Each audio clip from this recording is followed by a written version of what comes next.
Madhya Pradesh BJP ने लोकसभा चुनाव में बहुत से समीकरणों के आधार पर अपने टिकट बांटे हैं और इसमें सबसे बड़ा फैक्टर है पढ़े लिखे उम्मीदवारों को सर्वाधिक मौका। जिन उम्मीदवारों को पहली लिस्ट में जगह मिली उनमें कई बार कई तरह के समीकरण दिखे, जिनमें से एक फैक्टर ये है। बिल्कुल, और पढ़े लिखे जो उम्मीदवार हैं उनमें एलएलबी और पीएचडी होल्डर भी हैं। पढ़े लिखे प्रत्याशी वाला दांव लगाकर बीजेपी नेता जीत का दावा कर रहे हैं तो कांग्रेस अब चुटकी ले रही है। रिपोर्ट देखिए।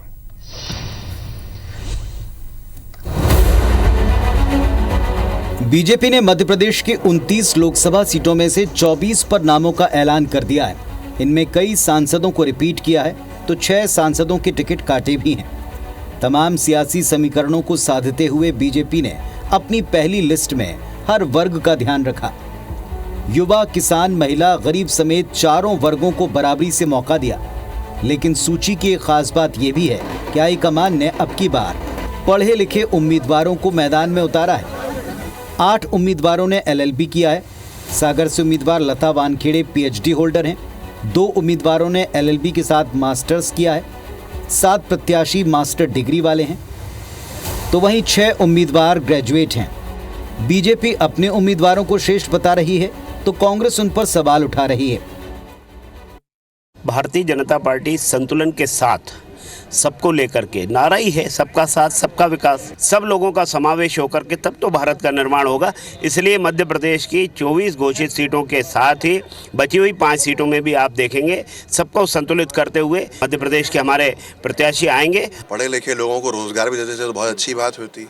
पढ़ना लिखना लोग छोड़ रहे हैं इस भाजपा की सरकार के कोई हालत को देखते हुए। भाजपा की सरकार में पढ़े लिखों को रोजगार नहीं मिल रहा। बीजेपी सबसे पहले अपनी प्राथमिकता की बात करे कि रोजगार कितना दिया इन लोगों को, इनको टिकट देने की बात कर रहा है। ये लॉलीपॉप अब चलेगी नहीं, जनता बहुत जागरूक है। बीजेपी की पहली लिस्ट में युवा और अनुभवियों का भी बेहतर तालमेल है। सबसे कम उम्र है शहडोल उम्मीदवार की, जबकि टीकमगढ़ से सबसे सीनियर नेता वीरेंद्र खटिक को टिकट मिला है। बीजेपी ने 50 से 60 साल के 9 उम्मीदवार, 60 से 69 साल के 8 उम्मीदवार और 40 से 49 साल के 5 उम्मीदवारों को टिकट दिया है। कुल मिलाकर लोकसभा चुनाव के लिहाज से बीजेपी ने उम्मीदवार चयन में हर सियासी समीकरण का ध्यान रखा है।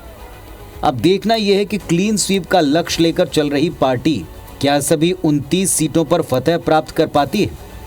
विवेक पटैया, IBC 24, भोपाल।